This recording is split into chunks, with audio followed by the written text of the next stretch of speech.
Jake stood frozen in the barn doorway, rain hammering against his back as he stared at the empty corner where the boy had been. His calloused hands trembled as he fumbled for the flashlight on his belt, sweeping the beam across every shadow, every crevice where a child might hide. Nothing. The smell lingered, though. Stale tobacco mixed with something medicinal, like the antiseptic they'd used in the army field hospitals 30 years ago. Jake's stomach churned as he remembered those burns on the boy's arms, perfect circles that spoke of deliberate cruelty. He'd seen enough abused livestock to recognize intentional harm when he saw it. "Kid?" His voice cracked like a teenager's. "I'm not gonna hurt you, just want to help." The only answer was thunder rolling across the valley, shaking the barn's weathered timbers. Jake searched for another 10 minutes before the practical side of his brain kicked in. Children didn't just vanish into thin air. The boy had to be real, had to be hiding somewhere on the property, probably scared half to death. He pulled his cell phone from his jacket, squinting at the cracked screen. No signal, never was during storms this fierce. The landline in the house would have to do. Jake sprinted across the muddy yard, boots splashing through puddles that reflected the lightning like broken mirrors. Inside his modest ranch house, he shook the rain from his jacket and grabbed the kitchen phone. His fingers hesitated over the numbers. What exactly was he supposed to tell the sheriff? That he'd found a burned and beaten child who'd disappeared like smoke? They'd think he was drunk again, like in the months after Sarah left him. Instead, he dialed his neighbor, Tom Brennan, whose spread bordered his to the north. "Tom, it's Jake. You missing any kids over there?" A pause. "Jake, it's damn near midnight and there's a storm. Just answer me. You got any visitors? Any family staying with you?" "No, hell no. Why? What's going on?" Jake closed his eyes, seeing those haunted features again. "Found a boy in my barn, 6, maybe 7 years old. Looked like he'd been..." He couldn't finish the sentence. "Hurt? You call the sheriff?" Kid ran off before I could get a good look. No phone signal. It wasn't exactly a lie. "I'll drive over soon as this storm passes," Tom said. "Could be one of those camping families from the state park. You know how city folks are. Turn their backs for 5 minutes and their kids wander off into bear country." After hanging up, Jake poured himself 3 fingers of bourbon but didn't drink it. He needed his head clear. Instead, he rummaged through the kitchen junk drawer until he found an old Polaroid camera. Something about having proof felt important, though he couldn't say why. The storm raged for another hour. Jake sat at his kitchen table, watching lightning illuminate the barn through rain-streaked windows, jumping at every shadow that might be a small figure. When the thunder finally moved east toward the mountains, he pulled on his rain slicker and ventured back outside. The barn smelled different now, hay and leather and the usual cocktail of animal scents. No trace of cigarette smoke or that underlying chemical tang. Jake methodically searched every stall, every storage room, every place a frightened child might hide. He found nothing but disturbed mice and a barn cat that glared at him for the intrusion. In the corner where the boy had been, Jake knelt and ran his hands through the hay, bone dry as if it had never been disturbed. But as he stood, something caught his eye, a small depression in the dirt floor, barely visible in the flashlight beam, the unmistakable outline of a child's bare foot. Jake's heart hammered as he aimed the Polaroid and snapped a picture. The flash seemed too bright, too harsh in the barn's gloom. When the photo developed, it showed nothing but empty dirt. He stared at the blank image, then back at the footprint that was definitely there, definitely real. The depression was already fading, filled in by settling dust as he watched. By dawn, when Tom Brennan arrived with coffee and questions, Jake had convinced himself it was exhaustion. He'd been working 18-hour days for 3 weeks straight, trying to get the cattle ready for market before winter set in. The mind played tricks when pushed too hard. He'd learned that in Vietnam, watching good men crack under pressure. "Find anything?" Tom asked, sipping coffee from a thermos cup. Jake shook his head. Must have imagined it. Been pushing too hard lately. But as they walked back toward the house, Jake caught sight of something that made his blood freeze. There, Pressed into the mud beside his porch steps was another footprint, small, bare, and filling slowly with rainwater. This time, Jake didn't reach for his camera. He just stood there, staring, while Tom chatted about weather patterns and missing persons protocols. Because deep in his gut, in that place where instinct lived, Jake Hensley knew he hadn't imagined anything. Somewhere out there, a child was suffering. And somehow, Jake was meant to find him. Jake watched the small footprint disappear as rainwater pooled and overflowed, erasing the last trace of evidence. Tom's voice faded into background noise as Jake's mind raced, cataloguing every detail he could remember. The boy's terrified eyes, the precise circular burns, the way he'd vanished like morning mist. "Should probably call it in anyway," Tom was saying, dumping the dregs of his coffee into the mud. "Better safe than sorry with missing kids." "Yeah," Jake managed, though his throat felt raw. "I'll handle it." Tom clapped him on the shoulder. "Get some sleep, Bulldog. You look like hell warmed over." He climbed into his battered pickup and rumbled down the dirt road, leaving Jake alone with the settling dawn and 1,000 questions. The morning routine beckoned. 43 head of cattle waiting for feed, fences to check, equipment to maintain. Jake threw himself into the work with desperate intensity, hoping physical exhaustion might quiet the voice in his head that whispered he'd seen something impossible. The cattle sensed his agitation, clustering nervously as he distributed hay with jerky, aggressive movements. By noon, his shirt was soaked with sweat despite the October chill. He'd replaced 2 sections of fence line, cleared debris from the water troughs, and reorganized the tool shed twice. Anything to keep moving, to avoid thinking about bare footprints and phantom children. His cell phone buzzed. Sarah's name appeared on the cracked screen, and Jake's stomach tightened the way it always did when his daughter called. Their conversations had grown increasingly stilted over the past year, ever since she'd moved to Denver and started her new life as a paralegal. "Hi, sweetheart." "Dad, you sound tired." Her voice carried that worried edge that made him feel guilty for existing. "Are you taking care of yourself?" Jake leaned against the fence post, watching his cattle graze in the distance. Normal. Everything looked perfectly normal, just busy with the herd. "Market's coming up. I know, you told me." A pause. "I was thinking about coming up for Thanksgiving, if that's okay." His heart jumped. Sarah hadn't been home for a holiday in 2 years, not since the disaster of Christmas '85 when they'd fought about his drinking and she'd left in tears. "Of course it's okay. More than okay." "Good. I want to talk to you about some things. About maybe selling the ranch." The words hit him like a physical blow. Jake gripped the phone tighter, his knuckles going white. "Selling? Why would we?" "Sarah, this place has been in our family for—" "Dad, you're getting older. You work yourself half to death out there, and for what? You could get a good price for the land, move somewhere easier, maybe closer to me." Jake stared across the rolling pasture land toward the mountains that had been his horizon for 30 years. This was where he'd brought Sarah as a baby after her mother died, where he'd taught her to ride, to rope, to understand that some things in life were worth preserving. "This is my home." "I know, but—" Sarah's voice softened. "I worry about you out there alone. What if something happened? What if you got hurt and no one found you for days? What if I saw things that weren't there? What if I was losing my mind?" "I'm fine," he said, though the words felt hollow.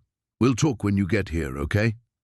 After they hung up, Jake stood motionless for a long time. The ranch represented everything he'd built after returning from the war. Stability, purpose, a place where he mattered. Without it, he was just another broken-down cowboy with too many ghosts and not enough reasons to get up in the morning. The afternoon brought Dr. Martinez from the next county over to check on a heifer with a suspicious limp.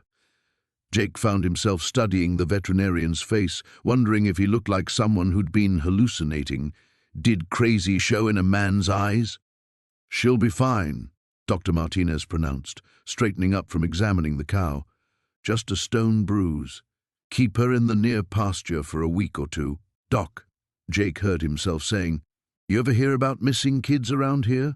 Maybe from years back? Martinez frowned, pulling off his rubber gloves. Missing kids? That's oddly specific. Why? Jake shrugged, aiming for casual. Someone mentioned it at the diner. Got me thinking. Well, there was that boy who disappeared from the state park. Oh, must be 15 years ago now. Never found him. And before that... He paused, considering. My father used to tell stories about children vanishing in these mountains, but that was different times. Wolves, bears, harsh winters. Lot of ways a kid could get lost back then. After the vet left, Jake sat on his porch as evening approached, nursing a cup of coffee that had gone cold hours ago. The mountains loomed purple against the darkening sky, beautiful and eternal, holding their secrets. Somewhere in those peaks and valleys, families had grieved for children who never came home. Jake thought about the boy's whispered words. Mama said, don't talk to strangers. Good advice, if your mama was still around to protect you. But what happened to children whose mothers couldn't save them? Where did they go when the world failed them? The coffee cup trembled in his weathered hands as shadows gathered in the corners of his vision. Jake was about to head inside when headlights swept across his driveway. A sheriff's cruiser pulled up, gravel crunching under its tires. Deputy Karen Walsh stepped out, her hand resting casually on her radio. Jake had known Karen since she was a kid. Her father had ranched 2 valleys over before selling out to developers. Evening, Jake. She approached the porch, her expression carefully neutral. Got a call about a possible missing child out this way. Jake's blood turned to ice water. Who called? Anonymous tip. Said someone matching your description was asking around town about missing kids, acting suspicious. Karen's eyes studied his face. You want to tell me what's going on? The weight of the last 24 hours crashed down on him. Jake set his coffee cup on the porch rail with deliberate care, buying time to think. Found a boy in my barn during the storm. Kid was hurt, burns on his arms, looked like cigarette marks. When I went to get a blanket, he disappeared. Disappeared how? Just gone. Jake met her gaze steadily. I searched everywhere. Called Tom Brennan, figured maybe the kid wandered from a camping family. Karen pulled out a small notebook. Can you describe this boy? 6, maybe 7 years old, dark hair, thin as a rail, scared half to death. Jake's voice caught. Someone had been hurting him, Karen. Bad. And you didn't call this in because... No phone signal during the storm. By the time it cleared, there was no trace of him. Figured I'd imagined it. Karen's pen stopped moving. Imagined it. Jake rubbed his face, feeling every one of his 58 years. Been working too hard lately. Haven't been sleeping much. When you're that tired, sometimes your mind... Jake. Karen's voice cut through his explanation. We found something. She walked back to her cruiser and returned with a clear evidence bag. Inside was a small white sneaker, size 11 child's, muddy and torn. Hiker found this about 2 miles up the mountain trail this afternoon. Fresh footprints leading deeper into the woods, then just stopping. Jake stared at the shoe, his throat constricting. It was exactly the right size for the boy he'd seen, but that made no sense. The child had been barefoot in the barn. There's something else, Karen continued. I ran a check on missing children reports in the area going back 20 years. Jake, there's a pattern. She pulled out a manila folder, spreading photographs across his porch table. Black and white, missing person flyers, some yellowed with age. 5 children, all boys, all between 6 and 8 years old, all reported missing within a 30-mile radius of his ranch over the past 2 decades. Tommy Brennan, no relation to your neighbor Tom, disappeared from a family camping trip in 1982. Michael Santos vanished from his backyard in 1979. Before that, going back to the 60s, Karen's voice trailed off as she laid out more photos. Jake, what if you didn't imagine anything? Jake's hands shook as he picked up the most recent photograph. a school picture of a gap-toothed boy with dark hair and serious eyes. The caption read, "Billy Morrison, age 6, missing since August 15th, 1987. "That's him," Jake whispered. "That's the boy I saw." Karen leaned forward. "Jake, Billy Morrison disappeared 3 weeks ago from a campground 60 miles south of here. His parents are still searching." The world tilted sideways. Jake gripped the porch railing, trying to process what Karen was telling him. If the boy he'd seen was Billy Morrison, how had he traveled 60 miles through wilderness? And why had he seemed so terrified of Jake specifically? "I need to search your property," Karen said gently, "and I need you to come with me to the station tomorrow to give a full statement." Jake nodded, though his mind was racing ahead to darker possibilities. What if the boy hadn't been running to safety? What if he'd been running from something? And what if that something was still out there in the mountains, hunting? "Karen," he said slowly, "what if finding that shoe wasn't an accident? What if someone wanted us to find it?" She paused in the act of collecting the photographs. "What do you mean?" Jake thought about the footprint that had vanished from the photo, about the way the boy had seemed to dissolve into shadow. What if we're not looking for a lost child? What if we're being led somewhere? Before Karen could respond, Jake's phone rang inside the house. He excused himself and answered on the 4th ring. "Mr. Hensley?" An unfamiliar woman's voice, thick with tears. "This is Linda Morrison, Billy's mother. The sheriff said you might have seen my son." Jake closed his eyes, seeing again those terrified dark eyes, those careful burn marks. "Ma'am, Please," she interrupted, desperation bleeding through the phone. "If you know anything at all. Billy's been gone for 3 weeks. We just want him home." Through his kitchen window, Jake watched Karen methodically photographing his porch, his barn, the places where a missing child might have left traces of his presence. The ordinary world of cattle and fences and morning routines seemed to be dissolving around him, replaced by something darker and more urgent. He had a choice to make. He could retreat into denial, convince himself he'd imagined everything, let the professionals handle whatever was happening in these mountains, or he could step forward into the growing darkness and try to find Billy Morrison before it was too late. The burns on the boy's arms flashed through his memory, deliberate, methodical, cruel. "Mrs. Morrison," Jake said quietly, "I'm going to find your son."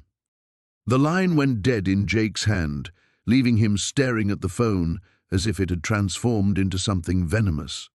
Outside, Karen's camera flash illuminated his porch in stark bursts of white light. Each pop felt like an accusation. "I'm going to find your son." The words echoed in his kitchen, bold and stupid and impossibly reckless. What the hell was he thinking? He was a cattle rancher, not some hero from a dime novel. 58 years old, with a bad back and hands that shook when he thought too hard about Vietnam. What business did he have making promises to a grieving mother? Jake slumped against the kitchen counter, the weight of Linda Morrison's desperation settling on his shoulders like a lead blanket. He'd heard that particular break in a woman's voice before. Sarah's mother had sounded exactly the same the night before she died, when the cancer pain got so bad that morphine couldn't touch it. That raw edge of someone who'd run out of hope but couldn't stop hoping anyway. Through the window, he watched Karen document his property with methodical precision. Soon she'd want to search the barn, the outbuildings, maybe even the house. And then what? They'd find nothing because there was nothing to find. Whatever he'd seen, hallucination, ghost, fever dream, had left no trace except the memories burning in his skull. The smart thing would be to call Mrs. Morrison back, explain that he'd been mistaken, overwhelmed by the moment. Let her down easy, let the professionals handle it with their search dogs and helicopters and protocols, keep his mouth shut and his head down until this whole mess blew over. Jake's reflection stared back at him from the dark kitchen window, a weathered face mapped with lines of hard living, eyes that had seen too much and forgotten too little. He looked like what he was, a man who'd spent his life maintaining boundaries, keeping his cattle in and the world out. The ranch was his kingdom, small and manageable, where problems had solutions and morning routines never changed. but kingdoms were lonely places. Sarah's words from earlier that afternoon came rushing back. "I worry about you out there alone. What if something happened?" She was right, of course. He was getting older, slower, more isolated with each passing season. Most days, the only voices he heard were his own and whatever was playing on the old radio in the barn. When he died, probably of a heart attack while fixing fence, they'd find him weeks later, mummified by the Montana wind. The thought should have bothered him more than it did. Jake poured himself the bourbon he'd been avoiding since the night before, then stared at it without drinking. 3 fingers of amber liquid, the same amount his father had nursed every evening while Jake was growing up. Dad had been a quiet man, content to watch the world from his porch, never venturing beyond the safety of routine. He'd died at 72 without ever seeing an ocean or a city bigger than Billings. Is that who I'm becoming? Jake wondered. A man who talks himself out of everything that matters? The kitchen phone rang again. Jake let it go to the machine, listening as a reporter from the Billings paper left a message about following up on the missing child's story. Then another call from someone claiming to be a psychic who could help locate Billy Morrison.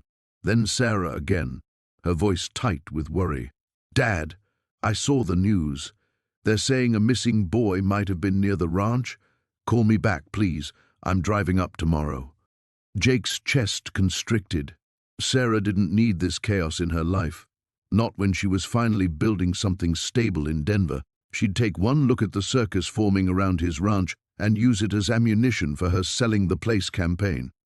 "See, Dad, this is exactly what I'm talking about. You can't handle this kind of situation alone." And maybe she was right. Maybe he couldn't handle it. The smart play was to back down, tell the truth, that he was just a tired old rancher who'd imagined things during a storm.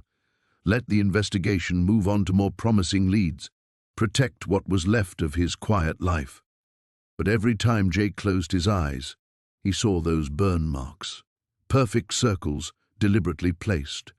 Someone had held a lit cigarette against a 6-year-old's arm while the boy screamed or whimpered or begged them to stop. Someone had taken their time, made it hurt, made sure it would scar. Jake's hands clenched into fists. In Vietnam, he'd learned that evil was often mundane, wearing familiar faces and hiding in plain sight. It fed on silence, thrived when good people looked the other way and minded their own business. Karen's knock on the front door jolted him back to the present. Time to make his choice, retreat into the safety of doubt, or step forward into whatever darkness was calling his name from the mountains. Jake set the untouched bourbon on the counter and went to face the light. Jake opened the door to find Karen silhouetted against the porch light, her camera hanging around her neck like a witness to everything they'd both pretended not to see. Behind her, the Montana darkness pressed close, alive with the whisper of wind through pine and the distant call of something that might have been a coyote. "Find anything?" he asked, though he already knew the answer from the set of her shoulders. Footprints by the barn matched the size of that shoe. Trail goes cold about 50 yards into the pasture. Karen stepped inside without being invited, the way she had as a kid when she'd come looking for her father during cattle drives. "Jake, I need to ask you something, and I need you to tell me the truth." He gestured toward the kitchen table, suddenly feeling like a suspect in his own home. The bourbon still sat on the counter where he'd left it, untouched but somehow accusatory. Karen's eyes tracked to it, then back to his face. "Have you been drinking?" "No." The word came out harder than he intended. "Haven't touched a drop since I saw the boy." She nodded, making a note in her book. "The Morrison case has federal attention now. FBI's sending someone up from Billings tomorrow. They're going to want to interview you, probably search the whole property." Jake felt something cold settle in his stomach. Federal agents meant media attention, meant his face on the evening news, meant Sarah driving up from Denver to find her father at the center of a missing child investigation. It meant the end of his quiet life, regardless of how this played out. "There's something else," Karen continued. "I called my dad, asked him about those old stories Dr. Martinez mentioned. He remembers more than he let on." She pulled out her phone. scrolling through what looked like hastily typed notes. Between 1962 and 1985, 7 children went missing in this area. 7, Jake, all boys, all the same age range. The cases went cold because there was never any evidence of foul play, never any bodies found. Families eventually moved away or stopped looking. Jake's mouth went dry. "What are you saying?" "I'm saying maybe someone's been hunting in these mountains for a long time. Someone who knows how to make children disappear." Karen's voice dropped to a whisper. "And maybe Billy Morrison stumbled into something bigger than a camping trip gone wrong." The kitchen suddenly felt too small, too warm. Jake stood and walked to the window, staring out at the darkness that had swallowed so many young lives. Somewhere out there, a 6-year-old boy was either alive and terrified or had become another ghost story for old ranchers to whisper about. "The FBI agent I talked to said something interesting," Karen continued behind him. "They've been tracking a pattern of missing children across Montana, Wyoming, and the Dakotas going back 40 years. Always rural areas, always boys, always the same age. They think it might be connected to seasonal work, someone who moves with harvest crews or follows the rodeo circuit." Jake's blood turned to ice. He'd spent 15 years on the rodeo circuit before settling down to ranch work. He knew the nomadic culture Karen was describing, the drifters and seasonal workers who appeared in small towns like tumbleweeds, stayed long enough to earn traveling money, then vanished again into the vast anonymity of the American West. "They have a suspect." "Nothing concrete, but they think whoever it is has been doing this for decades." "Jake," she stood up, moving closer to the window. "What if the boy you saw was trying to tell you something? What if he was pointing you toward whoever took him?" Jake turned to face her, seeing his own desperate hope reflected in her eyes. "You think he's still alive?" "I think someone wanted you to see him. Think about it. Why would a terrified child approach a stranger in a barn? Why would he let you get close enough to see those burns? Unless he needed you to see them." The possibility hit Jake like a physical blow. What if the boy hadn't been running randomly through the storm? What if he'd been led to Jake's ranch specifically, by instinct or desperation, or something beyond rational explanation? What if Billy Morrison had somehow known that Jake would be the one person who wouldn't look away, wouldn't convince himself he'd imagined it all? "I made a promise to his mother," Jake said quietly. Karen nodded. "I know, I heard. Don't think I can keep it from here. Don't think sitting around waiting for federal agents is going to bring that boy home." "What are you saying?" Jake looked at his reflection in the dark window one last time. The face of a man who'd spent 30 years playing it safe, choosing the predictable over the necessary. Then he turned away from his own image and faced Karen directly. "I'm saying it's time to go find him." The words hung in the kitchen air like a declaration of war against everything sensible and careful he'd built his life around. There would be no taking them back, no retreat into comfortable doubt. Whatever was waiting in those mountains had been calling his name since the moment he'd seen those burn marks. Jake Bulldog Hensley was finally ready to answer. Karen stared at him for a long moment, her deputy's training warring with something deeper. The memory of a young girl who'd watched this man gentle spooked horses with infinite patience, who'd never once raised his voice, even when cattle broke through fences or storms scattered the herd across 3 counties. "Jake, you can't just go wandering into federal territory. They'll arrest you for interfering with an investigation. Then we better move fast." The word "we" hung between them like a bridge neither had expected to cross. Karen's hand moved instinctively to her service weapon, then dropped away. She was thinking like a cop, but this wasn't a cop problem. Not yet. "You have a plan, or are you just planning to ride into the sunset and hope for the best?" Jake moved to the kitchen drawer where he kept topographical maps of the surrounding wilderness, hundreds of square miles of mountainous terrain that could hide an army, let alone one scared child and whoever had taken him. He spread the largest map across the table, his finger tracing the network of old logging roads and hunting trails that spider-webbed through the national forest. Boy was heading north when I saw him. That shoe was found here. He pointed to a spot marked with Karen's red pen, which means someone carried him at least 2 miles deeper into the back country. But look at this. His finger moved across the map, connecting a series of abandoned mining claims and seasonal hunting cabins scattered through the mountains. Most were forgotten relics from Montana's mining boom, accessible only by foot or ATV, perfect hiding places for someone who knew the country.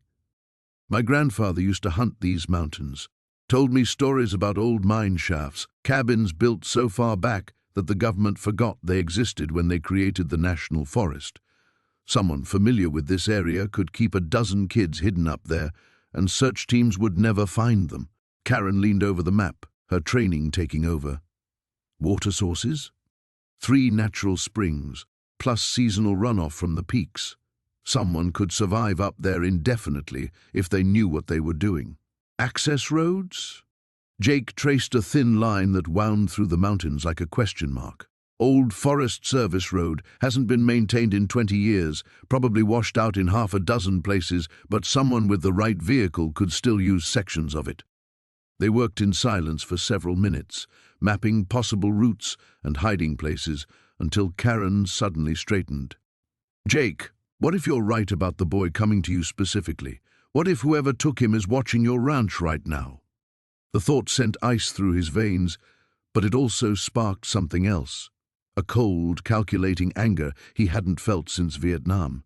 If someone was using his property as part of their hunting ground, turning his own ranch into bait for a terrified child, then this had become personal in ways that went beyond promises to grieving mothers.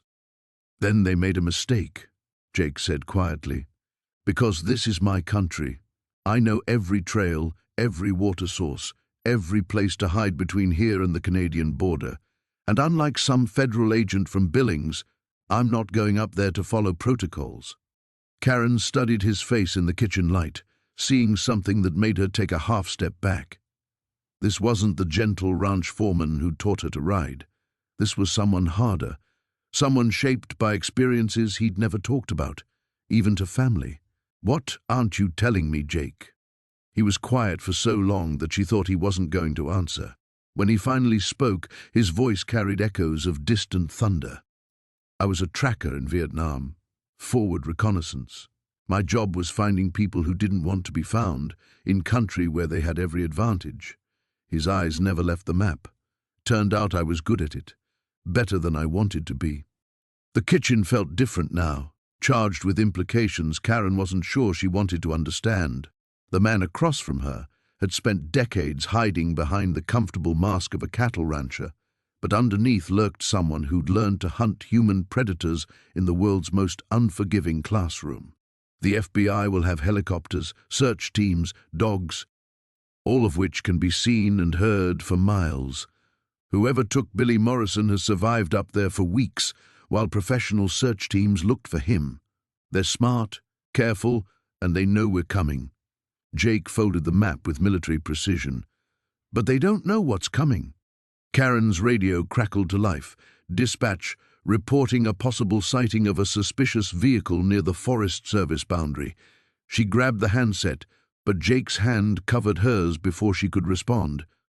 Once you call this in, it becomes their operation. Federal jurisdiction, by-the-book procedures, everything that's failed to bring Billy Morrison home for 3 weeks. His grip was gentle but immovable. Or you can trust me to do what I do best. In the static-filled silence that followed, Karen faced the choice that would define everything that came after: duty to procedure or loyalty to the desperate intuition that conventional methods had already failed a 6-year-old boy.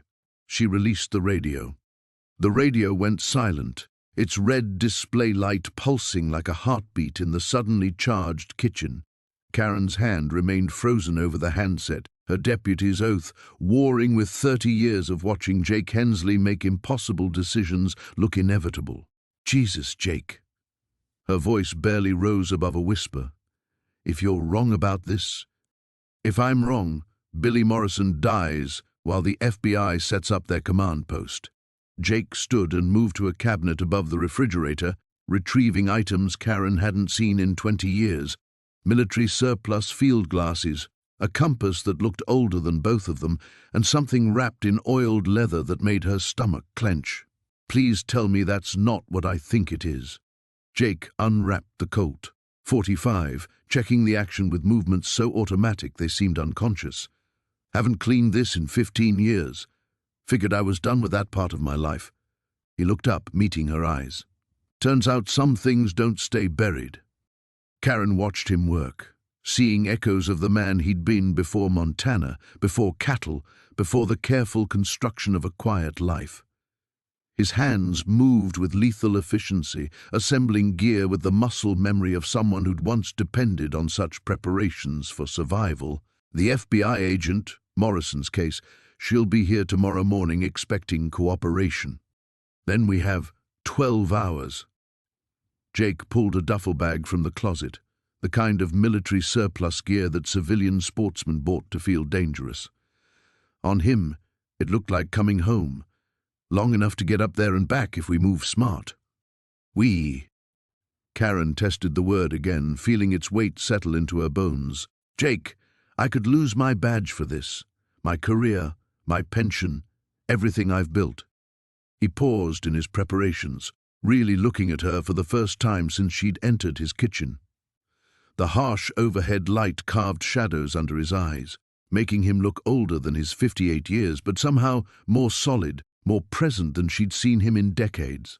Karen, when you were 12, you got thrown by that Mustang your dad was trying to break, remember? The memory hit her like cold water, the bone-jarring impact, the taste of blood, her father's panicked voice calling her name. But mostly she remembered Jake's steady hands checking her for injuries, his calm voice talking her through the shock while her father fell apart. You carried me 2 miles to the truck. Your dad was too rattled to think straight. Sometimes that's how it is. The person who cares most can't act, and the person who can act has to care enough to move. Jake shouldered the duffel bag, transformation complete. Billy Morrison's parents are too broken to save him. The FBI's too careful to move fast enough. That leaves us. Karen's radio crackled again. Another possible sighting, this time near Willow Creek, 15 miles north. Dispatch requested all units respond to establish a perimeter. Standard procedure, exactly the kind of coordinated response that would announce their presence to anyone listening to a police scanner. They're herding the searchers away from something, Jake said, studying her expression, drawing attention to the wrong area while they move the boy deeper into the mountains. The certainty in his voice should have sounded paranoid, but Karen found herself nodding. She'd worked enough cases to recognize the pattern. Criminals who stayed ahead of investigations by thinking like investigators, anticipating every move, using law enforcement's own procedures against them. If we do this, we do it my way, she said finally. No cowboy heroics, no unnecessary risks. We find evidence of the boy's location. We call for backup. Jake's smile was sharp as winter wind. Ma'am? Yes, ma'am. This isn't funny, Jake. We're talking about... She stopped as the kitchen lights suddenly flickered, casting strange shadows across the map still spread on the table. When the lights steadied, both of them were staring at the topographical lines as if seeing them for the first time. What if he's still trying to reach you? Karen whispered. Jake followed her gaze to the map, where their combined body heat had caused condensation to form on the cold paper. The moisture had collected in specific valleys, tracing what looked almost like a path through the mountains, a route that connected the spot where Billy's shoe was found to a cluster of abandoned mining claims 30 miles north. Could be coincidence, Jake said, but his voice carried no conviction. Could be. Karen pulled out her phone, photographing the map before the condensation could evaporate. But I've stopped believing in coincidence where that boy's concerned. Jake folded the map carefully, sliding it into his jacket pocket. Outside, the Montana darkness pressed against the windows like something alive, patient and vast and full of secrets. Somewhere in that wilderness, a 6-year-old child was counting minutes until dawn, if he was still alive to count them. We leave in 1 hour, Jake said. Whatever's waiting up there has been hunting these mountains longer than both of us combined. Time to return the favor. The first hour of their journey passed in tense silence, Jake's pickup truck grinding up increasingly treacherous mountain roads, while darkness pressed against their headlights like a living thing. Karen gripped the door handle as the truck's wheels found purchase on loose gravel. Her deputy's radio turned low but never silent, distant voices coordinating search efforts in all the wrong places. "Road ends in half a mile," Jake said, his voice steady despite the truck's violent lurching. "We go on foot from there." Karen checked her sidearm for the third time, muscle memory from training scenarios that had never prepared her for hunting human predators through wilderness that could swallow entire search teams. "Jake, what if—" The truck's headlights suddenly illuminated something that made them both freeze. Fresh tire tracks in the muddy road, too narrow for standard vehicles, carved deep by something heavy moving fast through recent rain. "ATV," Jake whispered, killing the engine. "Maybe 2 hours old." They sat in complete darkness, listening to the mountain's silence that wasn't silent at all, wind through pine branches, the distant trickle of water over stone, and underneath it all, something that raised the hair on Karen's neck. A sound almost like crying, carried on air currents from somewhere deeper in the wilderness. Jake was already moving, shouldering his pack with the fluid efficiency of someone remembering skills buried for decades. Karen followed, her flashlight beam dancing across terrain that seemed designed to hide secrets. Every shadow could conceal a watching figure. Every stand of trees could mask the approach of something with intimate knowledge of these mountains.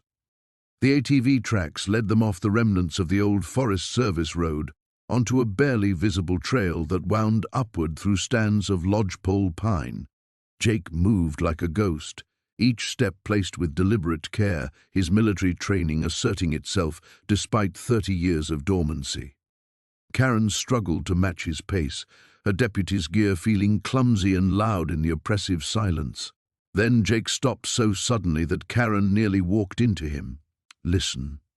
The crying sound was closer now, definitely human, carrying the particular desperation that made Karen's chest tighten with recognition.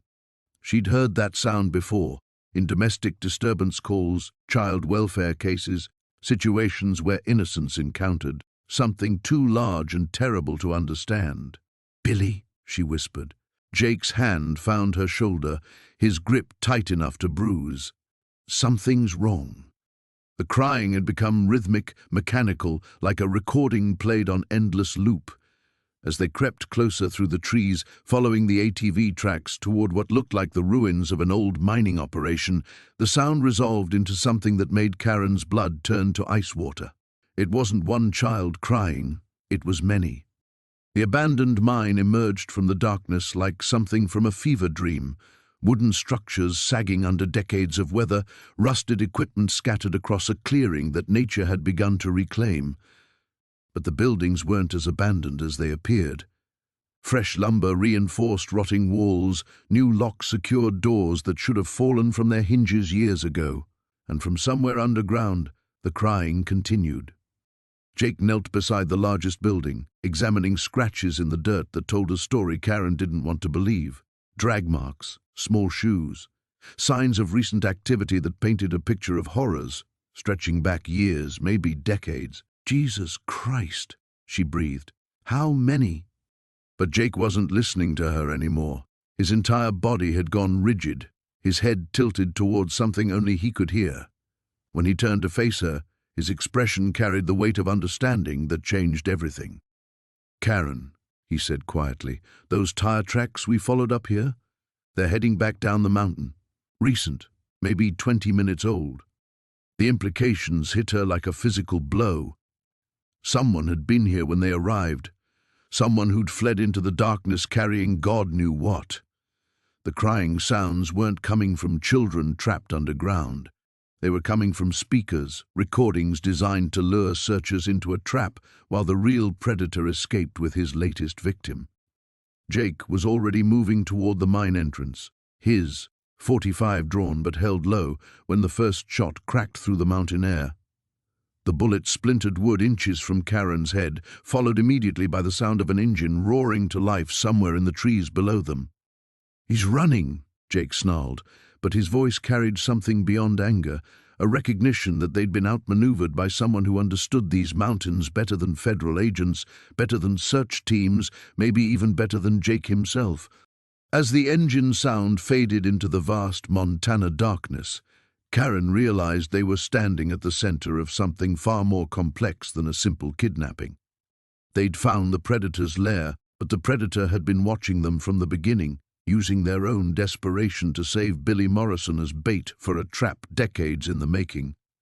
The crying sounds cut off abruptly, leaving them alone with the silence and the terrible knowledge that somewhere in that darkness, a 6-year-old boy was being carried deeper into a nightmare with no end. The silence that followed the engine's disappearance felt like a physical weight pressing down on them. Jake stood frozen at the mine entrance, his .45 still drawn but useless against an enemy who had vanished into terrain that could hide an army. Karen's ears rang from the gunshot, her deputies training screaming at her to call for backup, establish a perimeter, follow protocol, all the procedures that had already failed a 6-year-old boy. "He played us," Jake said, his voice carrying a hollow recognition that cut deeper than anger. "Son of a bitch has been watching us since we left the ranch. Maybe longer." Karen approached the mine entrance on unsteady legs, her flashlight beam revealing the cruel sophistication of what they'd stumbled into. The speakers were military surplus, weatherproof and powerful enough to carry recorded cries for miles through mountain air. Wires snaked through the rotting timber supports, leading to a car battery that could power the system for weeks. "Jake, look at this." She knelt beside a wooden crate that had been hastily abandoned, its contents scattered across the mine entrance. Children's clothing, small shoes, items that told a story stretching back years, each piece representing someone who had vanished into these mountains and never returned. But it was what lay beneath the clothing that made her stomach revolt. Photographs, dozens of them. Polaroids that captured moments of terror and pain, organized with the methodical precision of someone who saw suffering as an art form worthy of documentation.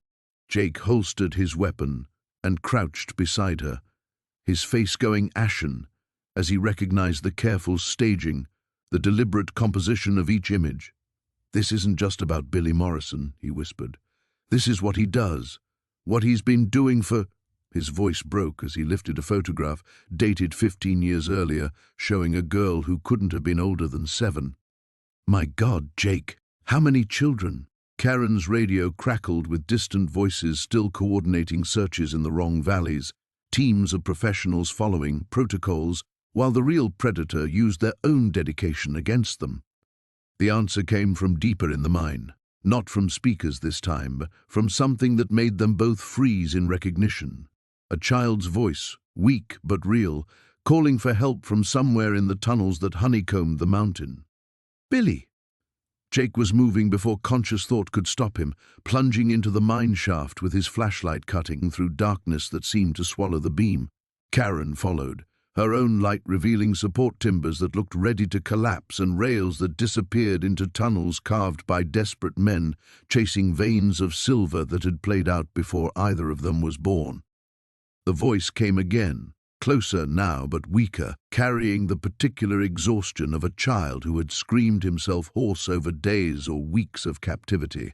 Jake's light found evidence of recent habitation, camping gear, supplies, signs that someone had been living in these tunnels for an extended period.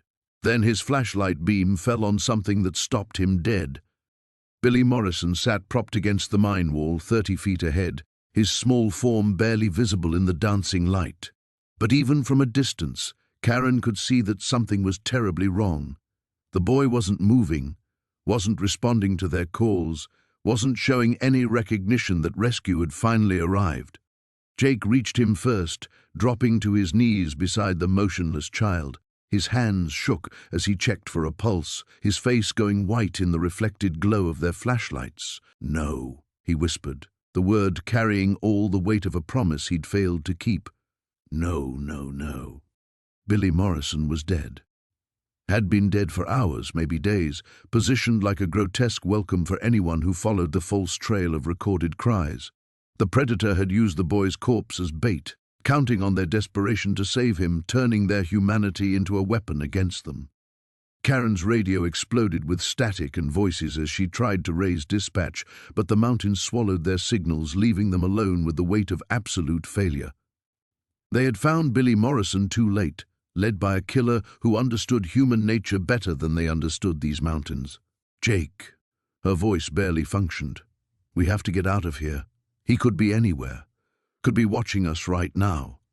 But Jake wasn't listening. He knelt beside Billy's body like a man at prayer, his shoulders shaking with something that might have been rage or grief or the terrible recognition that all his skills, all his experience, all his promises to bring this child home had meant nothing against an enemy who thought 10 moves ahead. The mountain pressed down on them like a living thing, vast and patient, and full of secrets they were only beginning to understand. Somewhere in that darkness, a predator who had orchestrated this moment was already planning his next move, using their failure as fuel for horrors yet to come.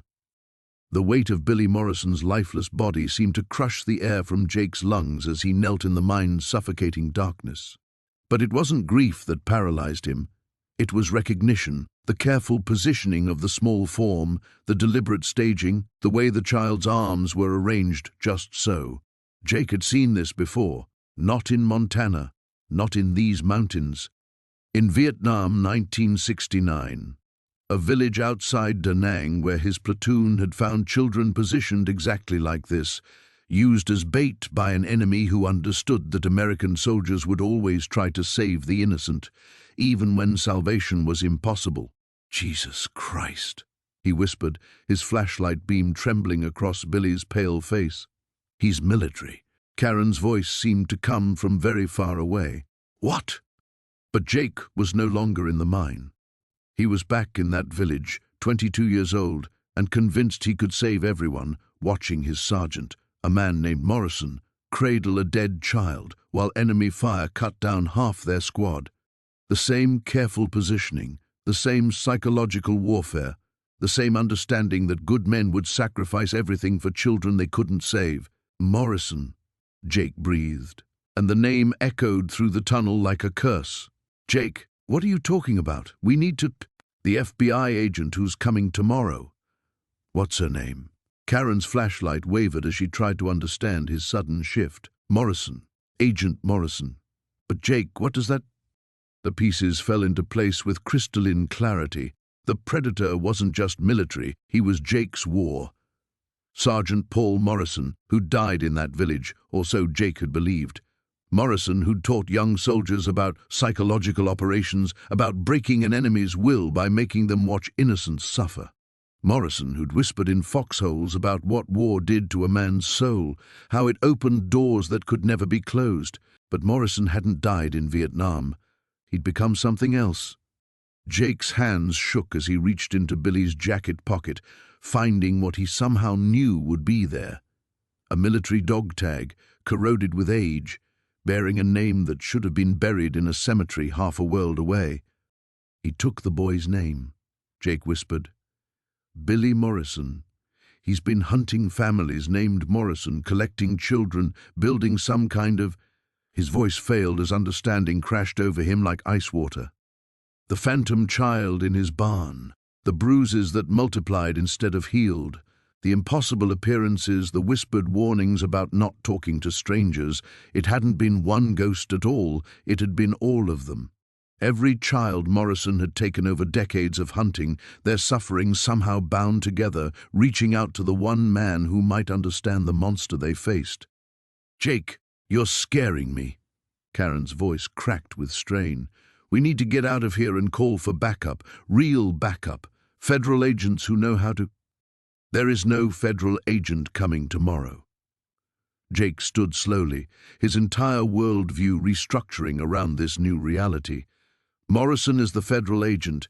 He's been using bureau resources to track families, coordinate searches, stay one step ahead of every investigation. The perfect cover for a predator who understands law enforcement because he is law enforcement. The mind seemed to pulse around them with malevolent life as Jake's words sank in. Somewhere in the darkness, Water dripped with metronomic persistence, counting seconds toward a dawn that might never come for children still trapped in Morrison's web. Karen's radio crackled with static, but through the interference came something that made them both freeze, a familiar voice requesting their location, offering federal assistance, speaking with the calm authority of someone accustomed to being obeyed without question. Agent Morrison, already in the area, already coordinating with local law enforcement to contain the situation. "He's coming here," Karen whispered. "He knows exactly where we are because he guided us here. The ATV tracks, the speakers, Billy's body, it's all been arranged." Jake felt something shift inside his chest, a door opening that had been locked for 30 years. The careful construction of his quiet Montana life crumbled away, revealing the soldier underneath, the man who'd learned to hunt human predators in jungles where the rules of civilization meant nothing. "Then we don't give him what he expects," Jake said quietly. His voice carried a new quality, something cold and patient and absolutely lethal. "Morrison taught me about psychological warfare back in '69. Time to return the education." The mountain darkness pressed around them, but Jake no longer felt trapped by it. He felt hidden by it, protected by terrain that could conceal hunters as easily as predators. Somewhere above them, a monster wearing a federal badge was descending into what he believed was a carefully constructed trap. Morrison had made one crucial mistake. He'd assumed Jake was still the broken soldier who'd left Vietnam, the man who'd spent decades running from ghosts. He'd forgotten that some ghosts fight back. The mine's darkness no longer felt like an enemy pressing against them. It felt like an ally, thick and concealing, ready to hide hunters as well as predators.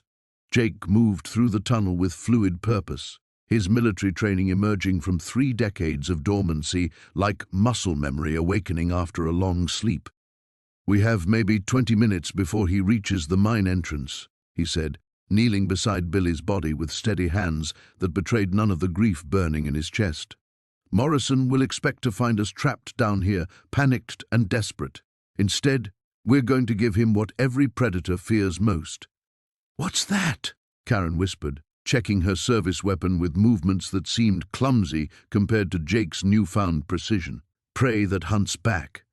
Jake began moving through the scattered evidence with methodical care, his flashlight beam revealing details he'd missed in his initial shock. The photographs weren't randomly arranged. They were organized chronologically, documenting decades of hunting. The camping gear wasn't hastily abandoned. It was positioned to channel intruders toward Billy's body, ensuring they'd find exactly what Morrison wanted them to find. But there were other things Morrison hadn't intended to leave behind. "Look at this," Jake said, lifting a manila folder that had fallen behind the wooden crate. Inside were FBI case files, legitimate documentation of missing children investigations stretching back 15 years.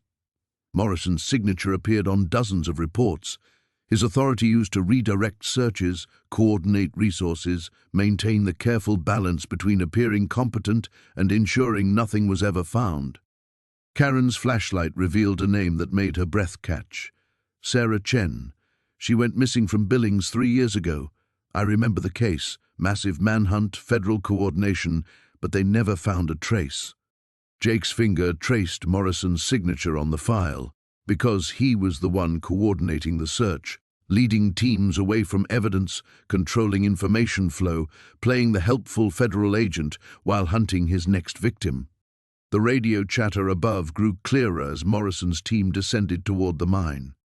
Multiple voices now, local deputies who believed they were supporting a legitimate federal operation. Morrison had turned the entire law enforcement apparatus into his weapon, using their dedication and training against itself. "We can't fight his whole team," Karen said, but her voice carried new determination rather than despair. "But we don't have to. If we can expose him, document what he's done." "Joe." Jake's voice cut through her planning with absolute finality. "Morrison's had 30 years to perfect this system. He's got contingencies, cover stories, ways to make evidence disappear and witnesses look unreliable. The system won't stop him because he is the system." He stood, shouldering his pack with movements that belonged to a different man than the one who'd discovered a phantom child in his barn 4 days ago. The careful rancher was gone, replaced by someone who understood that some enemies could only be stopped by those willing to operate outside civilization's rules. "Then what do you propose?" Jake's smile carried no warmth at all. "Morrison taught me something in Vietnam, back when I thought he was a good man trying to save lives. He said the most effective psychological warfare wasn't about breaking an enemy's body, it was about breaking his mind, making him see ghosts where there were none, enemies where there were allies, traps where there was safety." The tunnel seemed to pulse around them as Jake's plan took shape. He moved deeper into the mine, following rail tracks that disappeared into passages carved by men desperate enough to chase silver veins into the mountain's heart. His flashlight revealed branch tunnels, vertical shafts, a labyrinth that had been swallowing secrets for over a century. "Morrison expects to find us cornered down here," Jake continued, his voice echoing off stone walls that had witnessed their share of desperation. "He's planned this whole scenario, the helpful federal agent arriving to assist with the search, finding the local deputy and concerned rancher trapped in the killer's lair, probably killed while heroically trying to save a child who was already dead. Karen followed him through passages that seemed designed to confuse intruders, her understanding growing with each step. But instead, he finds the mine empty. No bodies, no witnesses, no evidence that we were ever here. Better than that, Jake stopped at a junction where 3 tunnels branched into darkness.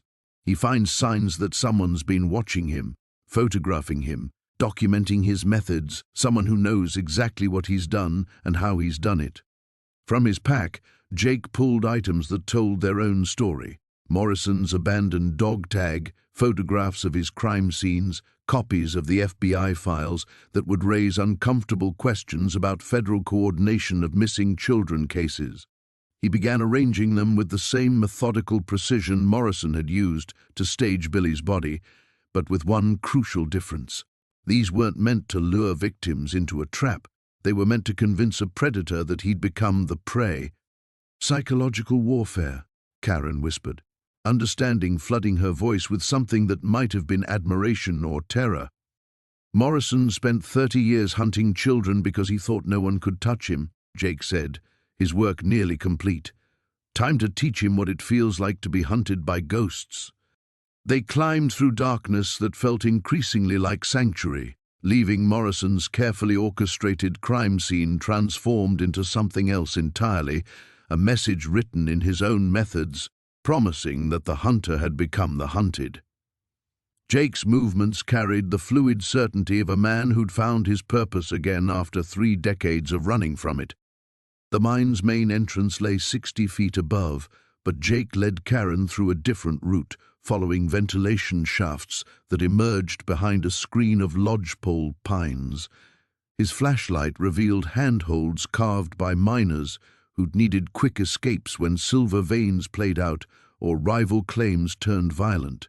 The mountain had always hidden desperate men. Tonight it would hide 2 more. They emerged into pre-dawn darkness that felt thin after the mine's suffocating weight. Below them, vehicle lights carved through the forest, Morrison's convoy arriving with the punctuality of a federal operation. Jake counted at least 4 vehicles, their headlights sweeping the terrain with the methodical precision of professionals who believed they were conducting a rescue mission. "How many local deputies does he have with him?" Jake whispered, settling behind a fallen tree that provided both concealment and a clear view of the mine entrance. Karen studied the movement patterns through borrowed binoculars. 3, maybe 4, plus Morrison and what looks like another federal agent. They're treating this as a legitimate operation, because Morrison's made it legitimate. Paperwork filed, jurisdictions coordinated, everything documented according to federal protocols. Those deputies aren't accomplices. They're victims of the same system Morrison's been manipulating for decades. The radio chatter grew clearer as the teams organized themselves. Morrison's voice cut through the static with calm authority, directing units with the expertise of someone who'd coordinated hundreds of similar operations. But Jake heard something else beneath the professional competence. Excitement, anticipation, the predator approaching what he believed was the culmination of a carefully orchestrated hunt. Team 2, secure the perimeter. Team 3, establish communications backup. I'm taking Agent Williams down to assess the situation. Morrison's voice carried the weight of federal authority, but to Jake's ears it sounded like a death sentence being pronounced with bureaucratic efficiency. He's bringing only one other agent into the mine, Karen observed. Minimum witnesses for whatever he plans to find down there. Jake nodded, his understanding of Morrison's psychology sharpening with each intercepted transmission. The man hadn't just become a predator, he'd become an artist, crafting crime scenes that told stories, manipulating investigations like theater productions where he played every major role. Hero and villain, hunter and prey, savior and destroyer. But every artist had weaknesses. Every performance could be disrupted by actors who refused to follow the script. When he finds what we left behind, he'll have two choices, Jake said quietly. Try to destroy the evidence and risk exposing himself to the agent with him, or play along with the discovery and hope he can control the narrative afterward. What if he just kills the other agent? Then he has to explain why a federal operation went wrong, why witnesses disappeared, why crime scenes don't match official reports. Morrison's strength is his legitimacy. The moment he breaks cover, he becomes just another killer running from the law. The first team entered the mine, their flashlight beams dancing through the entrance like fireflies seeking secrets. Jake found himself counting heartbeats, measuring time in the rhythm of a pulse that hadn't run this fast since Vietnam. Everything he'd built in Montana, the quiet ranch work, the careful distance from violence, the illusion that he could save lives through honest labor, felt as fragile as morning frost. But something else was building in his chest, something that felt like redemption wearing the mask of revenge. Karen's voice pulled him back to the present. Jake, whatever happens next, I know. He met her eyes in the pre-dawn gloom, seeing his own transformation reflected there. I'm not the same man who found that phantom child in my barn. Maybe I never was. Maybe some doors, once they're opened, never really close. The mountain around them held its breath, as if the earth itself understood that something fundamental was shifting. 30 years of careful peace were ending, replaced by the kind of war that left no neutral ground between predator and protector. Morrison's voice crackled through the radio again, but this time it carried a different quality. Confusion, uncertainty, the careful confidence of a master manipulator discovering that someone else had rewritten his script. He's found our surprise, Jake said, shouldering his rifle with movements that felt like coming home. Now we find out what kind of man Paul Morrison really is when he's the one being hunted. The final confrontation wasn't approaching anymore. It was here, written in the darkness between them and a killer who'd forgotten that some ghosts carry guns. The radio static shattered with Morrison's voice, but the calm federal authority was cracking. Team 2, I need you to sweep the upper tunnels. We have complications down here. Jake felt the familiar cold settle into his bones, the same ice-water clarity that had kept him alive in Vietnamese jungles when the difference between hunter and hunted came down to who understood the darkness better. Morrison had found their message, and the predator was learning what it felt like to discover he wasn't alone in his hunting ground. Control, this is Morrison. We need immediate backup and a forensics team. The situation has escalated beyond initial parameters. The words carried professional composure, but Jake heard something else threading through the transmission. The first hairline fracture in 30 years of perfect control. Karen adjusted her position behind the fallen tree, her service weapon steady in hands that no longer trembled. He's trying to call in more resources, bigger teams, more witnesses. Won't work. Jake's voice carried the certainty of a man who'd studied Morrison's methods in Blood and Nightmare. Everything we left behind links back to him. FBI files with his signature, crime scenes that match his psychological profile, evidence that proves federal coordination in dozens of missing children cases. The more officials he brings in, the more questions get asked. The radio crackled again, but this time it wasn't Morrison's voice. Agent Williams, confused and professional. "Sir, these files, some of these signatures are yours. These photographs appear to document crime scenes from cases you've personally overseen." Silence stretched across the airwaves like a held breath. Jake counted heartbeats in the space between accusation and response, watching flashlight beams dance through the mine entrance as 30 years of careful construction began to crumble. "Those files are obviously planted evidence." Morrison's reply came too quickly, too sharp. "Someone's been watching our operations, possibly for months. This entire scene is designed to discredit federal involvement in the investigation. But the damage was spreading like cracks in winter ice." Jake could hear it in the radio chatter, the way other voices began asking questions, requesting clarification, treating Morrison's statements as theories rather than directives.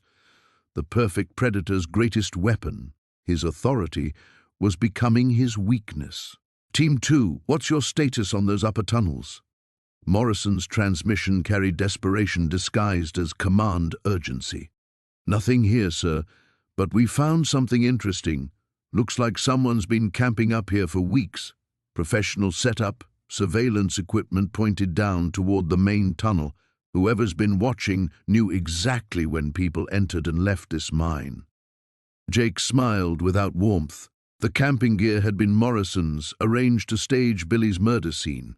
But, positioned correctly, it told a different story. Surveillance conducted by someone hunting the predator instead of his victims. Every piece of Morrison's own evidence was turning against him, transformed by context and positioning into proof of his guilt. "Sir?" Agent Williams' voice carried new uncertainty. "These photographs include crime scenes from jurisdictions you specifically requested assignment to. The chronology suggests nothing."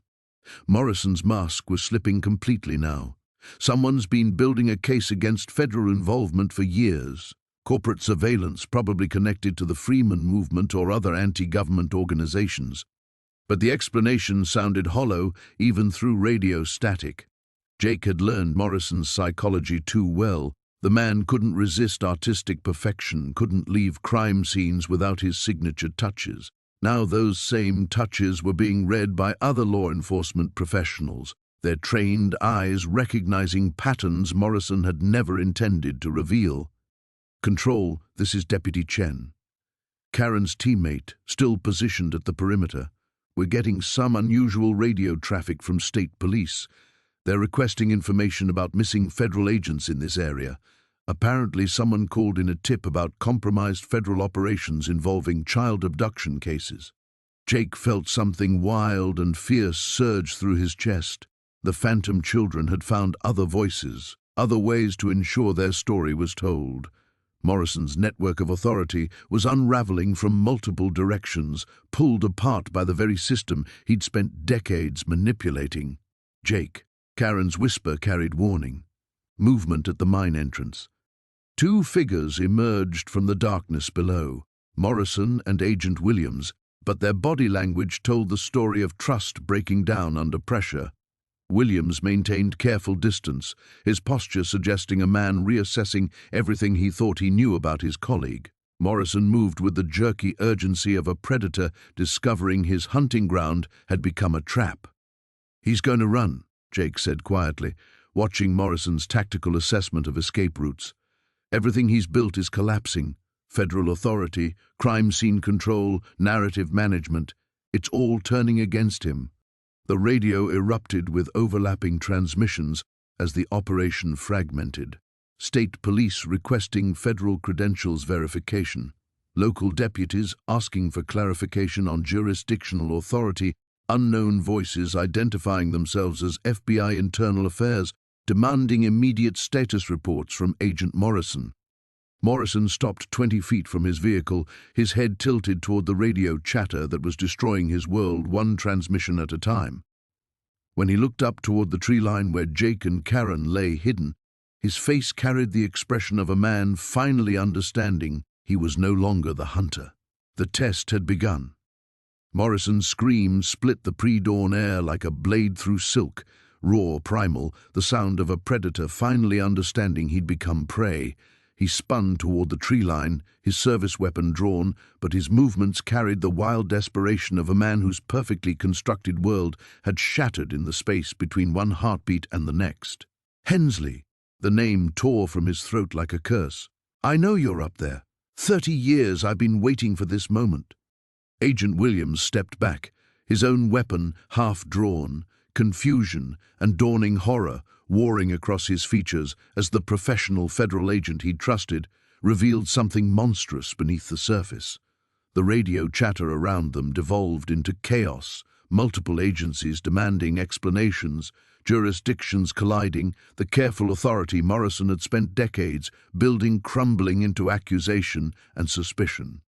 Jake rose from behind the fallen tree with movements that belonged to a different war, a different lifetime, but the same absolute certainty that some enemies could only be stopped by those willing to meet them in the darkness. His rifle remained lowered, but his stance carried the fluid readiness of a man who'd learned to kill efficiently and without hesitation. Paul, his voice carried across the distance between them like a judgment. Looks like your hunting ground just became mine. Morrison's laugh bubbled up from some place where sanity went to die. You think you've won? You think exposing me changes anything? I've been perfecting this for 3 decades, Jake. I know every law enforcement protocol, every jurisdictional loophole, every way to make evidence disappear and witnesses look unreliable. But even as he spoke, the mountain around them seemed to shift. The pre-dawn air grew thick with something that felt like watching eyes, like the weight of secrets finally demanding to be heard. Jake felt it building in his bones, the same presence he'd sensed in his barn 4 nights ago, but stronger now, multiplied, as if every phantom child Morrison had created was gathering for this moment. Agent Morrison, Williams called out, his weapon now fully drawn but pointed at the ground between them. Sir, I need you to explain what's happening here. These files, these photographs... Shut up! Morrison whirled on his colleague, 30 years of careful mask work disintegrating. You have no idea what you're dealing with, what I've built, what I've protected this country from. These children weren't victims, they were vectors, carriers of something that would have spread if I hadn't contained it. The words hung in the air like confession and madness braided together. Jake heard Karen's sharp intake of breath from her position 20 feet to his left, saw Williams step further back as understanding dawned across his features. Morrison wasn't just a serial killer. He'd convinced himself he was a savior, protecting the world from something only he could see. You're insane, Williams whispered. Morrison's smile stretched too wide, revealing teeth that gleamed white in the flashlight beams. Am I? Then explain this, Agent Williams. Explain how a dead boy appears in photographs taken by 3 different agencies. Explain how missing children leave footprints in sealed crime scenes. Explain how Jake Hensley has been seeing ghosts that bleed. The mountain held its breath. Jake felt the phantom presence growing stronger, pressing against the edges of reality like water against a failing dam. But for the first time since this began, he wasn't afraid of what was coming. He was ready for it. You want to know what I learned about ghosts, Paul? Jake's voice carried the weight of 4 nights' worth of revelation. They're not the ones who died. They're the ones who remember. And every child you murdered, every life you destroyed, they're all here now, waiting to see if the living will finally do what's right. Morrison raised his weapon, but his hands were shaking. Around them, radio voices multiplied. State police, FBI Internal Affairs, local deputies all demanding answers that Morrison could no longer provide without destroying himself. The perfect predator's web of authority had become a noose, tightening with each transmitted question. You should have stayed in Montana, Jake. Should have kept working your cattle and pretending the past was buried. Instead, you had to play hero one more time. Morrison's finger found the trigger. But I learned something in Vietnam too. Sometimes saving the world requires killing the ones too stupid to stay saved. The muzzle flash lit up the mountainside like lightning, but Jake was already moving, 30 years of nightmare and guilt transformed into fluid precision. The phantom children weren't just watching anymore, they were guiding his movements, lending weight to his purpose, ensuring that this time someone would be there to protect the innocent. Morrison's second shot went wide as Jake's rifle spoke with final authority. The sound echoed off stone and timber and memory, carrying the weight of justice delivered by hands that had learned too late what they were truly meant to protect. Agent Williams stood frozen as Morrison crumpled to the ground, his perfect predator's world reduced to silence and settling dust. The hunting was finally over. The silence that followed the gunshot stretched like a held breath, broken only by the static of confused radio chatter from multiple agencies demanding explanations that would never come. Jake lowered his rifle, the weight of it suddenly impossible to bear, as Agent Williams stood frozen in the space between disbelief and understanding. Morrison lay crumpled against the mountain stone, but the expression on his face wasn't peace.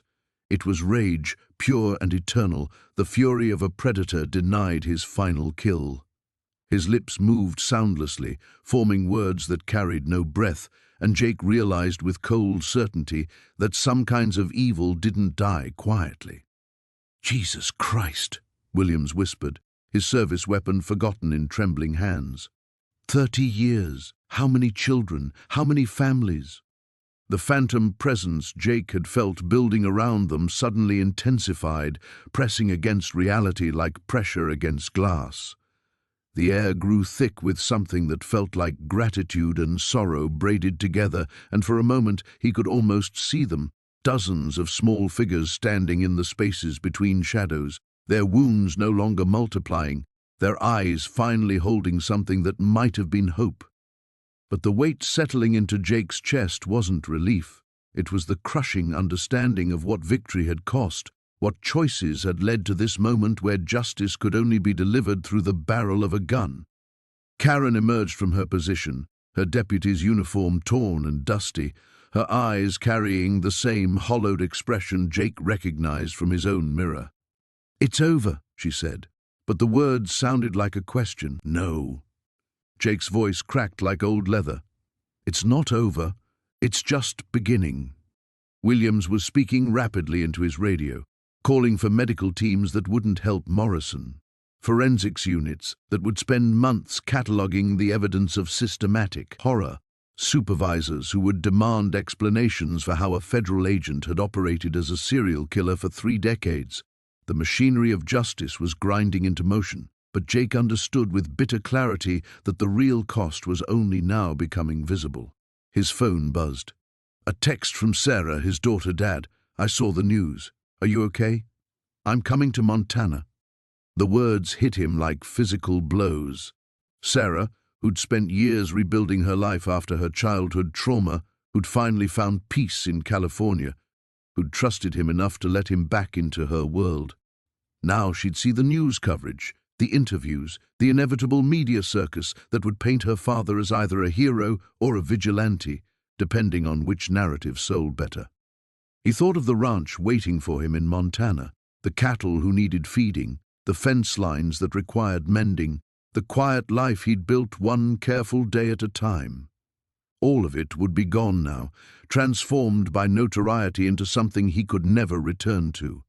Reporters would camp at his gates, documentary filmmakers would request interviews, law enforcement agencies would want depositions about how a former rodeo cowboy had tracked down a federal serial killer. But worse than losing his sanctuary was the knowledge of what he'd become. The phantom children might finally be at rest, but Jake Hensley, who'd spent 30 years learning to save lives instead of taking them, had crossed back into the darkness he'd fought so hard to leave behind. The careful peace he'd built, the man he'd tried to become, all sacrificed on the altar of justice that demanded blood. "You had no choice," Karen said quietly, as if reading his thoughts. "There's always a choice." Jake looked down at his hands, seeing them clearly for the first time since this began. "I chose to pull that trigger. I chose to become a killer again. I chose to give up everything I'd built to save children who were already dead."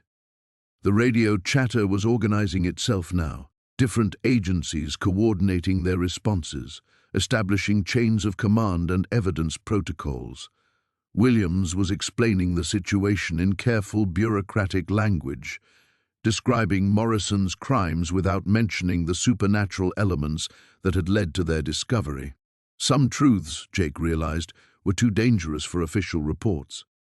The phantom presence was fading now, the watching eyes withdrawing as if their purpose had been fulfilled.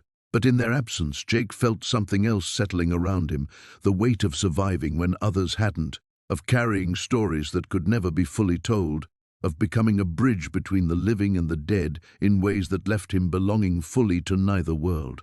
His phone buzzed again. Another text from Sarah. "I love you, Dad. Whatever happened, whatever you had to do, I love you."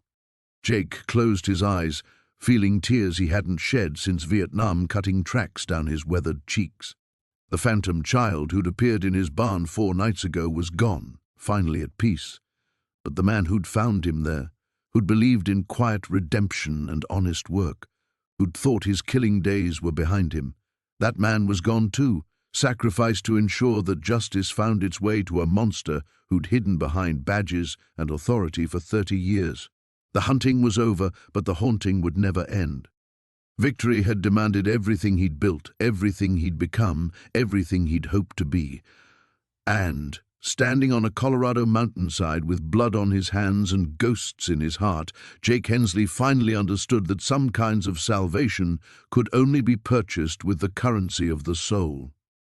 The tears came harder now, cutting channels through the dirt and gunpowder residue on Jake's weathered face. He stood motionless as the Colorado dawn broke around him, painting the mountainside in shades of gold and crimson that reminded him too much of blood and flame. The weight of Morrison's death settled into his bones like winter cold, permanent and unforgiving. Agent Williams was still coordinating the response, his voice steady and professional despite the tremor in his hands. "Confirmed fatality. Federal agent down. We'll need internal affairs, forensics, and a complete evidence team. This is going to be a long investigation." But Jake heard the words as if from a great distance. The phantom presence that had guided him through 4 nights of impossible encounters was truly gone now, leaving behind a silence that felt like the aftermath of thunder, profound, empty, echoing with what was no longer there. The children had found their peace. The question that haunted him was whether peace was still possible for the living. Karen approached cautiously, her deputy's training warring with something deeper, more human. "Jake, you need to know what you did up here, stopping Morrison. It was right. Whatever the cost, whatever comes next, it was right." "Was it?" Jake's voice cracked like old parchment. "Or did I just become the same thing I was hunting? A man who decides who lives and dies based on his own judgment." The distinction felt razor-thin in the growing daylight. Morrison had justified his murders as protection, believing he was saving the world from some invisible contamination. Jake had killed to stop him, believing justice demanded blood payment. The methods were different, but the core remained unchanged. One man appointing himself judge and executioner, claiming necessity justified everything. His phone buzzed insistently. Sarah, calling now instead of texting. Jake stared at the screen, unable to make his fingers work the buttons.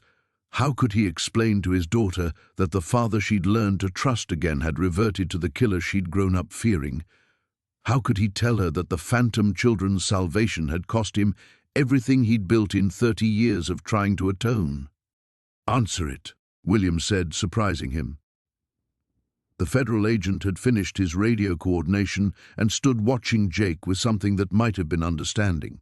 "Whatever's coming, the investigation, the media, the questions about how you tracked Morrison, it's going to be easier with family support." Jake's thumb trembled as he accepted the call. "Sarah." "Dad?" Her voice carried 3 decades of worry compressed into a single word. "I saw the news alerts. Something about a federal agent and missing children. Please tell me you're okay." "I'm alive," he said, which wasn't the same thing as being okay. "That's not what I asked."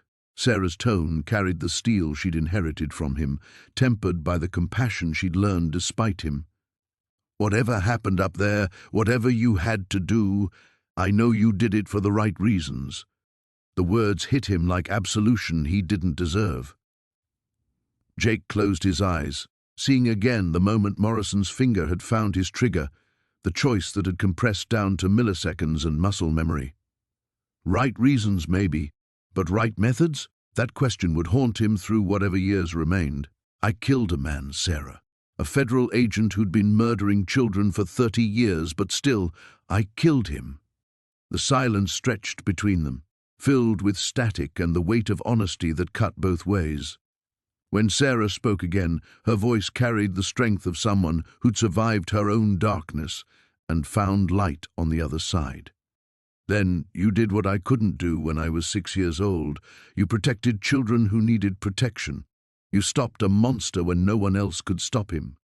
Jake felt something crack open in his chest, not breaking, but opening like a door he'd kept locked for too long. The phantom children were gone, but Sarah remained. His daughter, who'd survived her own horrors and learned to forgive, who understood better than anyone the weight of necessary choices and their lasting consequences. It's going to get complicated, he warned her. Media attention, investigations, questions about how a ranch foreman tracked down a federal serial killer. Then I'll be there for the complicated parts. Her voice carried absolute certainty. You were there for me when I needed you. Now it's my turn. Around them, the mountain was filling with official vehicles, state police, federal units, forensics teams, beginning the long process of cataloging Morrison's crimes. Jake would spend months giving testimony, explaining how instinct and nightmare had led him to a predator who'd hidden behind authority for 3 decades. Some details he would never share, couldn't share without sounding insane. But standing in the Colorado sunrise with his daughter's voice in his ear and justice finally delivered, Jake Hensley understood that redemption wasn't about erasing the past. It was about carrying it forward, transformed by choice and consequence into something that might eventually approach grace. The haunting would never end, but neither would the love that made it bearable. 3 weeks later, Jake stood in the doorway of his ranch house, watching Sarah's rental car navigate the familiar ruts of his gravel driveway. The media trucks that had camped at his gate for the first week were gone now, chased away by winter weather and the next news cycle, but their absence felt fragile, temporary. The world beyond his fence line had been permanently altered by what happened on that Colorado mountainside. Sarah emerged from the car carrying 2 suitcases and wearing the determined expression he remembered from her childhood, the look she'd worn when facing down schoolyard bullies or attempting to ride horses twice her size. She was 40 now, a successful therapist with her own practice in San Diego, but walking across his yard, she looked exactly like the 6-year-old girl who'd once hidden in his barn during his worst drinking years. "The place looks good," she said, though they both knew she was lying. The ranch showed the neglect of 3 weeks' absence, fence posts leaning, water troughs that needed cleaning, cattle scattered across pastures that should have been rotated days ago. Jake's foreman duties had been officially suspended pending the investigation's conclusion, leaving him adrift in a life that no longer quite fit. "Coffee's hot," he offered, because some rituals remained sacred regardless of how thoroughly the world had shifted. They sat at his kitchen table, the same scarred oak surface where he'd studied Morrison's files, where the phantom child had appeared in his peripheral vision that first impossible night. The table looked smaller now with Sarah across from it, domesticated in ways that felt both foreign and achingly familiar. "The FBI investigation is wrapping up," Jake said, stirring cream into his coffee with mechanical precision. "Williams testified that Morrison was about to shoot me. Clear case of justified homicide, they're saying. Hero ranch foreman tracks down serial killer, saves countless future victims. But you don't feel like a hero." Sarah's therapist training made it a statement rather than a question. Jake studied her face, seeing the woman she'd become layered over the damaged child she'd been. The scars were still there. He could read them in the careful way she sat, the automatic glance toward exit routes, the slight flinch when he'd reached for the coffee pot too quickly. But she'd learned to carry her wounds with grace, transforming damage into empathy, survival into strength. "I feel like I failed," he admitted. Not Morrison, stopping him was necessary, but everything else. The life I'd built here, the peace I'd found, the man I'd convinced myself I'd become, all of it gone in 4 days of chasing ghosts. "Maybe that man was always an illusion," Sarah said gently. "Maybe you were never supposed to find peace by hiding from who you really are." Through the kitchen window, Jake watched his cattle moving across the winter pasture, their breath steaming in the cold air. For 15 years, those animals had been his anchor to reality, creatures that required feeding regardless of nightmares, that demanded presence over past, that offered the simple salvation of daily necessity. But even they felt different now, as if his transformation had altered his relationship to everything he'd previously understood as normal. "The Phantom Boy," he said quietly. "I still see him sometimes, not tortured anymore, not multiplying wounds, just watching, like he's waiting for something. Maybe he's waiting for you to forgive yourself." Sarah reached across the table, covering his weathered hand with hers. "You spent 30 years trying to atone for Vietnam by becoming someone gentle. But gentleness wasn't what those children needed. They needed someone willing to walk into darkness and pull the trigger when the moment demanded it."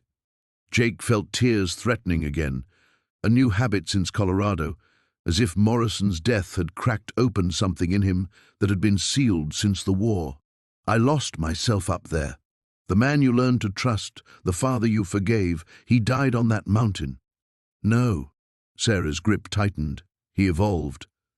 The gentle man is still there, Dad, but he's not hiding from the killer anymore. They're integrated now, both parts serving the same purpose. That's not loss, that's wholeness." Outside, snow began falling in fat, lazy flakes that caught the afternoon light like scattered diamonds. The ranch would need different management now. Jake's notoriety made returning to his foreman position impossible, but the owner had offered to sell him the land at a generous price. The insurance settlement from Morrison's crimes would cover it, transforming the site of his employment into the foundation of something new. "I've been thinking about fostering," he said suddenly. "Kids who've been through trauma, who need somewhere safe to heal. This place is good for that. Space to breathe, animals to care for, distance from whatever they're running from." Sarah smiled then, the first genuine expression of joy he'd seen from her since arriving. "The phantom child isn't waiting for forgiveness," she realized aloud. "He's waiting for you to become what he needed, someone who protects the lost ones." Jake nodded, understanding finally settling into his bones like warmth after long cold. The haunting would never end, but neither would his capacity to transform it into purpose. 6 months later, Jake stood in the same kitchen doorway, but everything beyond it had transformed. The ranch bore new sounds now. Children's laughter mixing with cattle lows, the scrape of small boots on wooden steps, voices calling his name with trust instead of fear. "Jake, Molly won't come down from the hayloft." 8-year-old Tommy burst through the screen door, his face flushed with excitement rather than panic. 6 weeks at the ranch had taught him the difference between real emergencies and childhood drama. "She's probably just thinking," Jake said, remembering another child who'd sought height when the world felt too overwhelming. "Sometimes we all need to see things from up high." Through the window, he watched 13-year-old Marcus leading a fractious colt through basic halter training, his movements patient and sure. The boy had arrived 3 months ago carrying knife scars and night terrors, but horses had no interest in human damage, only consistency, presence, and honest intention. Marcus was learning to trust his own hands again, one gentle touch at a time. The state licensing had taken months of interviews, background checks, and home inspections. Jake's involvement in the Morrison case had initially concerned the social workers until FBI testimonials convinced them that his unique experience qualified him to help children who'd survived the worst of human nature. The ranch now housed 6 foster children ranging in age from 6 to 15, each carrying their own phantom wounds. Sarah visited monthly, her therapist's eye monitoring not just the children's progress, but Jake's own transformation. He'd worried initially about reverting to old patterns, about the killer in him emerging when faced with damaged children's rage and fear. Instead, he discovered something unexpected: integration, as Sarah had predicted. The gentle man and the warrior served the same purpose now, creating safety through different methods as circumstances required. "Jake?" Molly's voice drifted down from the loft, small and uncertain. "Will you come up here?" He found her sitting in the exact spot where the phantom child had first appeared, her legs dangling over the edge, dark eyes fixed on the pasture beyond. At 9 years old, Molly carried the particular stillness of children who'd learned too young that invisibility meant survival. She'd been with him for 2 months and still spoke in whispers. "It's peaceful up here," Jake said, settling beside her carefully, maintaining the space she needed to feel safe. "My mama used to say angels watched over good children." Molly's voice carried the weight of lost faith. "But angels didn't watch over me." Jake followed her gaze across the pasture, where winter was finally yielding to spring. The phantom presence hadn't appeared for weeks now, but sometimes in late afternoon light, he caught glimpses of movement at the edge of vision, not haunting, but watching. Benediction rather than accusation. "Maybe angels work differently than we think," he said finally. "Maybe they don't prevent bad things. Maybe they just make sure we don't go through them alone." "Were you alone when bad things happened to you?" The question caught him unprepared with its simplicity. Jake thought of Vietnam, of the years afterward when alcohol and rage had driven away everyone who'd tried to reach him, of Morrison's victims, each dying in isolation while their killer wore badges of authority, of his own children here at the ranch, each believing themselves abandoned by every force that should have protected them. "Yes," he admitted. "For a long time I was very alone, but not anymore." "Not anymore." He gestured toward the yard below where Tommy was teaching Marcus to pitch horseshoes, their argument about scoring rules dissolving into laughter. "Now I have family again. Different than before, but real." Molly considered this with the gravity of someone much older. "The boy who used to live here," she said suddenly. "The one who was hurt. He's not alone anymore either, is he?" Jake's breath caught. None of the children knew about the phantom encounters, but Molly possessed the particular sensitivity common to trauma survivors, the ability to perceive currents beneath surface reality. "No," he said quietly, "he's not alone anymore." As if summoned by acknowledgement, Jake felt the familiar presence settling around them, not desperate now, but grateful. The phantom child hadn't been waiting for justice or vengeance. He'd been waiting for transformation, for his suffering to become purpose, for death to birth protection for others. That evening, after homework was finished and chores completed, Jake sat on his porch watching 6 children who'd survived the unsurvivable discover what safety felt like. The haunting continued, but it had evolved into something else entirely: presence instead of torment, blessing instead of curse. His phone buzzed with a text from Sarah. "Dad, I have news. David and I are finally ready. We're starting the adoption process." Jake smiled, understanding that healing multiplied across generations. The phantom children had found their rest, and the living children were learning to trust again, and somewhere in California his daughter was preparing to offer another child the gift of belonging. The lost child had said, "Mama said, don't talk to strangers." But they weren't strangers anymore. They were family, bound by survival and choice, by the terrible grace that sometimes transformed ending into beginning. Under Montana stars, Jake Hensley finally understood what redemption looked like, not the erasure of damage, but its transformation into love that sheltered others from darkness.